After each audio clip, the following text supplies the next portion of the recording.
ಸಚಿವೆಯ ತವರು ಜಿಲ್ಲೆಯಲ್ಲಿ ಲಕ್ಷ್ಮೀ ಹೆಬ್ಬಾಳ್ಕರ್ ಅವರ ತವರು ಜಿಲ್ಲೆಯಲ್ಲಿ ವಿದ್ಯೆಗೆ ಅಂತ ಹೋಗುವಂತ ಮಕ್ಕಳಿಗೆ ಅನ್ಯಾಯ ಆಗಿರುವಂತದ್ದು ಅದು ಅವರವರ ಜಗಳಕ್ಕೆ ಕಳೆದ 4 ದಿನಗಳಿಂದ ಮರದ ಕೆಳಗೆ ಮಕ್ಕಳಿಗೆ ಪಾಠ ಪ್ರವಚನವನ್ನ ಮಾಡಲಾಗ್ತಾ ಇದೆ. ವಿದ್ಯಾಕೇಂದ್ರ ಬೀಗ ಬಿದ್ದಿರುವಂತಹ ಕಾರಣಕ್ಕೆ ಅಂಗನವಾಡಿ ಇಲ್ಲದೆ ಮರದ ಕೆಳಗೆ ಶಿಕ್ಷಕಿ ಪಾಠ ಮಾಡ್ತಾ ಇರುವಂತಹ ಘಟನೆ.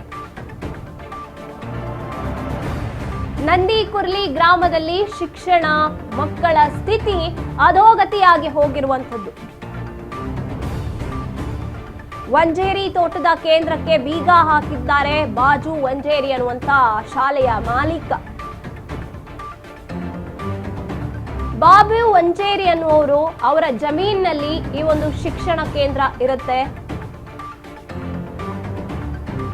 ಟೀಚರ್ ಪೋಸ್ಟ್ ಕೊಟ್ಟಿಲ್ಲ, ಅಂಗನವಾಡಿ ಪೋಸ್ಟ್ ಕೊಟ್ಟಿಲ್ಲ ಅಂತ ಶಾಲೆಗೆ ಬೀಗ ಹಾಕಿರುವಂಥದ್ದು.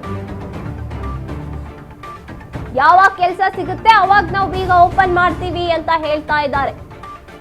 ತಮ್ಮ ಸೊಸೆಗೆ ಕೆಲಸ ಸಿಕ್ಕಿಲ್ಲ, ಟೀಚರ್ ಕೆಲಸ ಸಿಕ್ಕಿಲ್ಲ ಅಂತ ನಂದಿಕುರಳಿ ಅಂಗನವಾಡಿ ಕೇಂದ್ರದ ಶಿಕ್ಷಕಿ ಗೋಳಾಟ ಮಾಡ್ತಿದ್ದಾರೆ. ಈ ಒಂದು ವಿಚಾರಕ್ಕೆ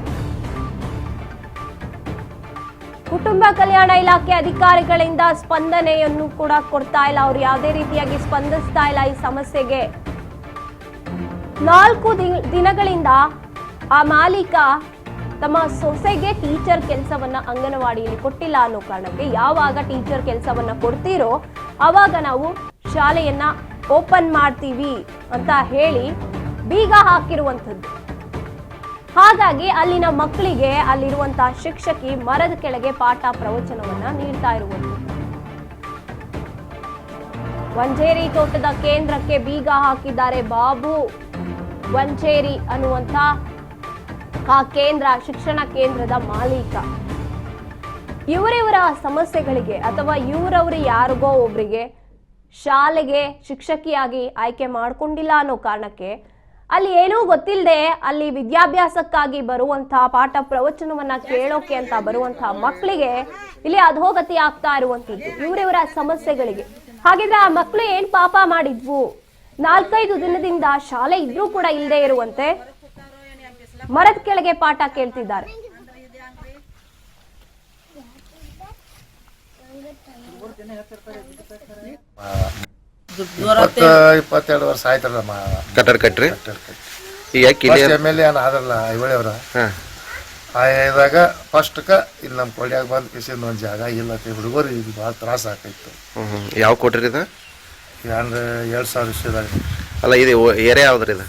ಇದು ಪೇಶ್ವನಕೋಡಿ, ಗಣೇಶ ನಗರ, ವಂಜೇರಿ ತೋಟ. ಇದು ಏನ ಸಮಸ್ಯೆ ಏನಾಗಿತ್ರಿ? ಕೀಲಿ ಹಾಕ್ಯಾರಂದ್ರಿ ಈಗ 4 ಸಮಸ್ಯೆ ಅಂದ್ರಿ ನಮಗ ಹೆಲ್ಪರ್ ಶೀಟ್ ಟೀಚರ್ ಕೊಡ್ತೇವ ಅಂದ್ರ ಟೀಚರ್ ಬಿ ಕೊಡ್ಲಿಲ್ರಿ. ನಮಗ ಹೆಲ್ಪರ್ ಶೀಟ್ ಕೊಡ್ತೇವ ಅಂದ ಕಿಸಿಂದ ನಮ್ ಹುಡುಗುಡಿ ಎಡ್ತಾಕಿದ್ರಿ. ಕೊಡ್ತೇವ ನಿಮ್ದ ಕೊಡ್ತೇವ ಅಂದ್ರು ಈಗ ಬೇರೆದವ್ರ ಹಾಕ್ಯಾರ್ರಿ. ಆತರ ಸಂಬಂಧ ಅವ್ರು ಬರೋಂಗಿಲ್ಲ. ಸಾಲಿ ಬಂದ್ ಮಾಡಿದ್ವಿ. ಕೊಟ್ಟಿದ್ವು ಅವಾಗ ಡಿಸಿ ತಕ್ಕ ಲೆಟರ್ ಕೊಟ್ಟಿದ್ವಿ. ಅವ್ರಂದ್ರು ಆನ್ಲೈನ್ ಬಂದಿತ್ತು. ಈಗ ನಾವು ಅದು ಆನ್ಲೈನ್ದಾಗ ಆನ್ಲೈನ್ ಟೈಮ್ದಾಗ ಕೊಟ್ಟಿಲ್ರಿ. ನಾವೇನು ಕೊಟ್ಟಿದ್ವಿ ಅದು ಆನ್ಲೈನ್. ನಾವು ತಾಮ್ದಾಗ ಏನು ಸಂಬಂಧಿಲ್ಲ, ಸುಧಾರಣೆ ಆಗಿತ್ತು. ಅವ್ರು ಕೊಡ್ತೇವ ಅಂದ್ರು ನಾವು ಜಾಗ ನಮಗ್ ಮಾಡು ಹೇಳಿದಾಗ ನಿಮ್ದೊಂದು ಸೀಟ್ ಹಾಕ್ತಿವಿ, ಯಾರೋ ಜಾಗ ಕೊಡುವಾರಪ್ಪ. ನಾ ಕೊಂಡು ತಗೊಂಡು ಜಾಗ ಕೊಡಿ ಮುಂದ ಟೀಚರ್ ಹೋಯ್ತು. ಅದು ಹಂಗ ನಾನು ಹೋಗ್ಲಿಲ್ಲ. ಈಗ ಒಂದು ಹೆಲ್ಪರ್ ಬಂದ್ರೆ ನಮಗ್ ಮಾಡಂಗಿಲ್ಲ. ನಮಗ್ ಇಲ್ರಿ ಅನ್ಲೇ ಬೇಕಾದ್ರೆ ಕೊಡ್ತೇವ್ರಿ ಅನ್ಲಿ. ಇದು ಗೌರ್ಮೆಂಟ್ ದಿಂದ ನಮ್ ನಿರ್ಣಯ ಬರ್ತಕ್ಕ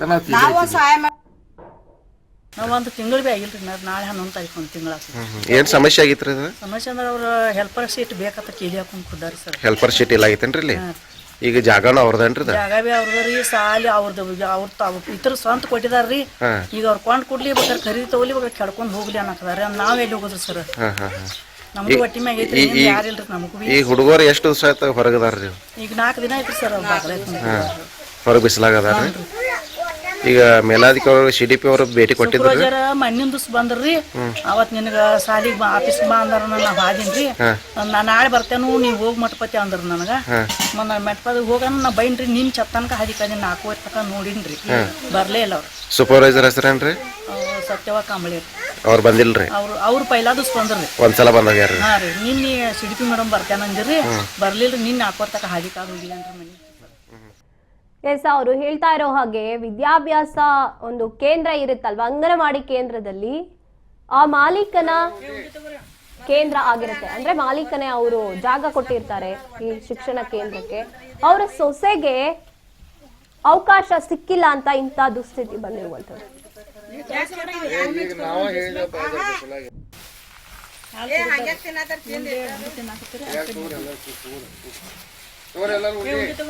ಮತ್ತೆ ಇನ್ ಮಕ್ಕಳ ಇವ ಹೊರಗ್ ಕೂತಾರೋ ಏನ್ ಬಿಸ್ಲಾಗ ಕೂತಾರ ಅವ್ರ ಒಟ್ಟ ವಿಚಾರ ಮಾಡುವಾರ ಅಂದ್ರೆ ಇದೆ ಹಂಗ್ರಿ.